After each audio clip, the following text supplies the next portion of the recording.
Hi guys, it's Megan here with Megabucksavingz. If you guys are new or returning, thank you for stopping by. And if you are new, please consider subscribing. Today I am redoing 4 bar stools that I have on hand in my home. I've had them for about 5 years and I did spray paint the bar stools themselves, but I wanted to redo the cushions and I just never put the energy into redoing these, and so today that's what we're doing. So the first thing I actually did was spray paint them, obviously, but I needed to take the stool covers off of the bar stools, and so what I had to do was actually use various tools to kind of get them the screws off because they were stripped, which I'll show you in the end. I did actually have to buy 16 new screws because the ones that I had were stripped, which I will show you here in the end. I didn't realize how many times whoever had these chairs refurbished them quite a few times. So it does explain why my screws were stripped. It was kind of unfortunate that I had to put that extra money into it on top of the fabric, but it's okay. I did get these from the Goodwill about 5 years ago for I think like $7.99 each, if I can remember correctly. But now at the Goodwill, like, you can't get a high, I don't know why you keep wanting to call it a high chair, bar stools for less than $14.99 each. So getting them for the price that I did quite a while ago was actually a steal. So as you can see here, I had to strip all of the fabrics off of the bar stools. Now I didn't have to do this, but I really just wanted to get them completely start from scratch, and I am going to keep these for now, just because I am going to be updating some stuff in my basement bar area that I have downstairs, and I want to use the stools for that purpose. And so in case I do sell these, which is kind of the purpose of me trying to repurpose things sometimes and trying to figure out how to repurpose things, is to try to flip things and resell them.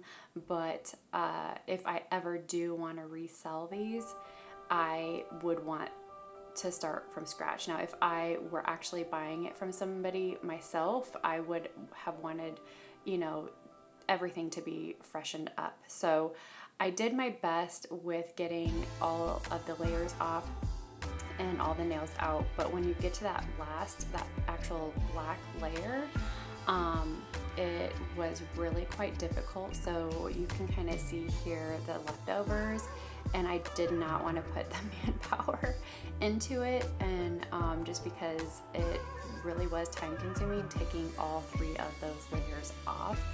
And my heart goes out to whoever refurbished these and how many staples that they had to put in these, because the staples were like, I don't know, there's like at least probably 3 packs of staples. I'm not kidding you, there's so many staples. But now I'm just working on putting the fabric that I had on hand. I did purchase it a long time ago. We had a fabric store that was closing out, and so there was a lot of stuff on, like, I don't know what they call it, liquidation sale or whatever. And so I had bought this fabric quite some time ago and had it on hand. So here you see me pulling on the fabric and then stapling and then just kind of rotating around opposite side to opposite side and putting staples in kind of cross from each other as I go, and then turning and stapling and then doing one from across that staple, if that makes sense. So and then I just work my way around, and I really have been pulling the fabric really tightly, as you can see, as I'm going, just making sure that there's no wrinkles and that it's being pulled, the direction it needs before I staple it. And so that's just the key to, putting any fabric on a item. If if you're refurbishing an item and putting new fabric on something.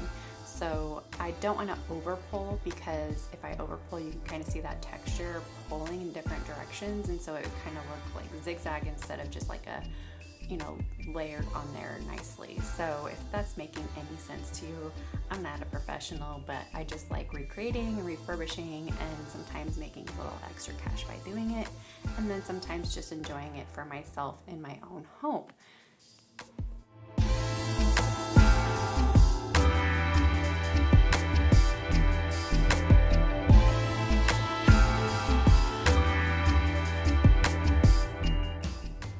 So after I'm done stapling, I'm just going to go ahead and cut the fabric down so there's not any excess fabric, and I am just going to throw it out. I have no need to keep any of the extra fabric for any other project. So I just want to encourage you, if you are doing something like this, you know, to just follow other people that are experienced on doing this, and don't be afraid to try something. You can start by just buying some cheap fabric if you want to, just to try to, like, you know, do something, refurbish something, and that way if you fail, you can take it off, throw it out, and start over with a fabric you like.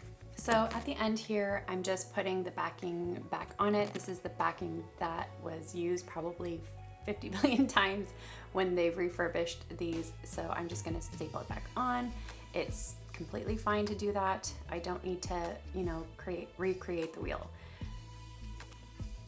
So like I did say, I am going to be doing some stuff in my basement bar area, and I have been starting that video, and I would really like for you guys to continue watching my channel and keep a lookout for that video when it does come up if you're interested in watching that. And I do everything as I can on a budget, and everything I can to save money where I can.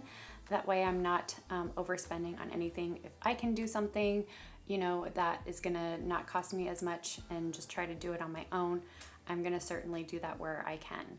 So I thank you guys so much for watching this video. Please give the video a thumbs up. And again, if you're new here, please subscribe.